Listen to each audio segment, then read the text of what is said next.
State Championship Week and Catholic New Iberia is back in the Superdome this season. I'm Jarrett Roser for Louisiana versus all y'all with one of the senior leaders of that Panthers team, Luke Landry, the senior quarterback, who has helped these Panthers win 12 straight, and they're in the Superdome for the first time since 2018. They're a 7 seed, but they're not shying away from anybody, as we're going to talk about some of the experiences they've had thus far and their excitement for this matchup with top-seeded Dunham in that Division III select bracket. Luke, how does all that sound, man? You guys are in the Superdome for the first time in a few years and have some things rolling. How are things down in New Iberia for you guys this week? Oh, it sounds great. It's been a ride, but it's a great feeling to be here now. Y'all's group, and I mentioned you're a senior leader for that team and one of several really key senior leaders, obviously, both sides of the ball. What's up? Luke, what the? Oh. I'm just gonna start that question over and cut that part out. I mentioned you're a senior leader and one of many senior leaders all over the field for you guys this year. When did y'all realize this group had kind of a chance to be a special group, to be a championship contention type group? Take me through maybe key points for y'all and when things started to click and you realized the opportunity.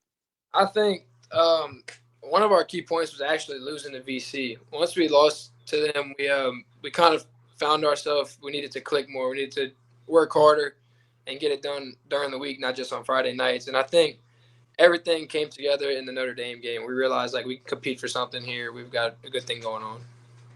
That was the week. I don't remember where I was coming back from, which game I was at that Friday, but when I saw y'all's win against Notre Dame was, for me, okay, pay attention to these guys as state championship contenders. But you guys go into the bracket and are the 7 seed, and a lot of folks are talking, okay, undefeated Dunham, undefeated Newman, reigning state champions Calvary. Did y'all feel like y'all were still a little bit under the radar, or did y'all feel like y'all were being shown the level of respect going into the playoffs as what you feel like y'all were capable of?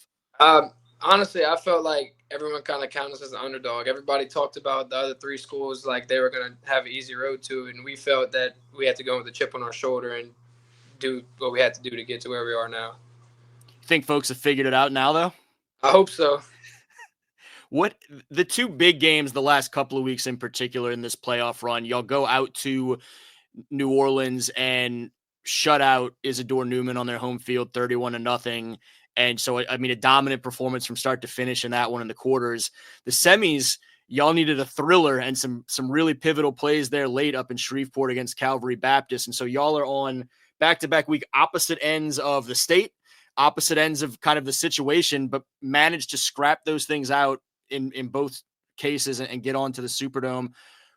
What did those experiences mean for y'all? How can those games and those moments help y'all now as y'all now try and go win one more and bring a trophy back? I think it definitely grew our mental toughness to when we do get down in a game that we can fight back and we're never going to give up. I think especially the Calvary game tested almost everything. I mean, we went down, we came back up. It was a roller coaster of emotions, but I think that game really showed how tough we could be on the field and mentally. What are you thinking during the onside kick as you're watching that ball bounce up and I think Chris kind of tip it to himself there and secure it? What is that like to watch play out and know, okay, new life right here, let's go? As soon as I saw it, I got the offense together. I was like, we got to go do it now. They gave us another chance. Not every day you get one like this. We have to go finish it. I told you, talking to some of the Calvary coaches, they were really complimentary of you in that quarterback role. Obviously, you have a lot of great weapons around you that you have at your disposal. I don't even want to start listing them Jaden Mitchell, give him a shout out. Jake Wyman, give him a shout out. But as soon as I start, I know I'm going to inevitably leave someone out by cutting it short by 1 or 2 spots.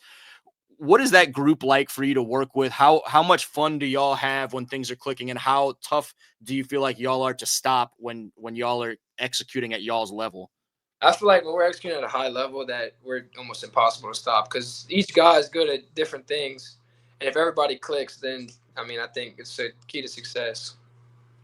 Being back in the state championship game, I mentioned at the beginning, this is the first time in a few years for you guys. Obviously, a well-respected program year in and year out, but getting to this final stage, what has the excitement level been like around school and around the community? Probably hearing from some guys that had been in this situation before, from past teams. Just what's the vibe and energy level like for y'all at this point, getting ready for it?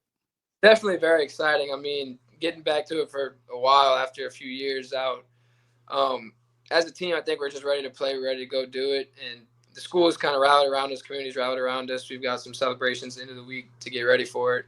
So it's definitely a very exciting time.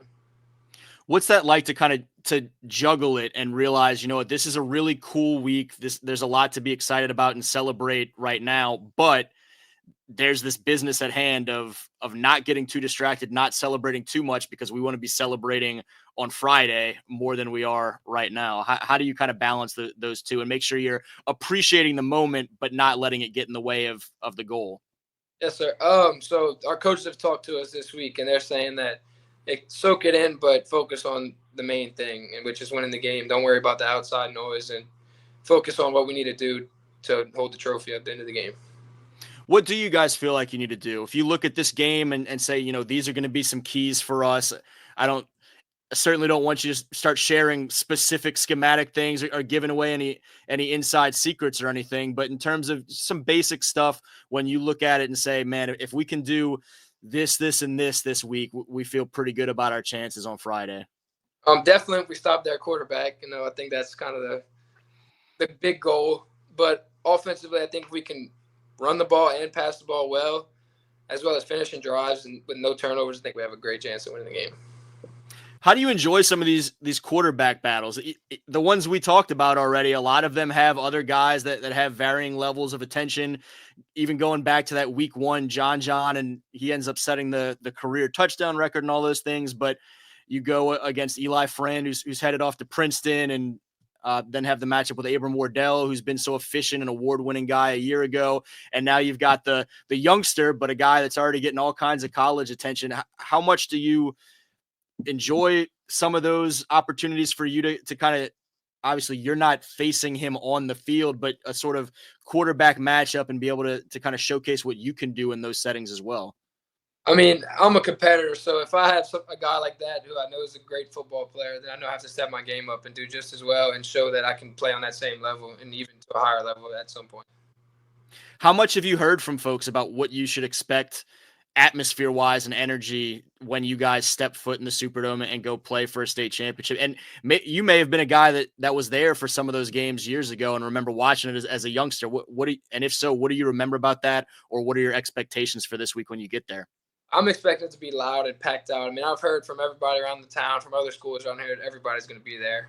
Guys from Lafayette, they're going to go. So I'm expecting a packed crowd. I know it's going to be loud. We have to focus on that. I'm going to have to be loud for the O-line, communicate. But I mean, I'm excited for it. And I asked you about the matchup in terms of two great quarterbacks on the field with you and Elijah. Their defense, I think, gets kind of unheralded at times because so much attention gets focused in on some of the things Elijah and that passing attack are doing. But their defense has done a really nice job getting after guys. That was a big part of that comeback against LCA a couple weeks ago, was creating some problems for Braylon and company. As you prepare for knowing that they're probably going to try and throw you off a little bit, disrupt some things and kind of get you off schedule, how do you feel about that? How do you kind of prepare yourself for, you know, they're coming after me, it's a big game, the kind of the different setting of the dome, and just making sure that you're focused on you?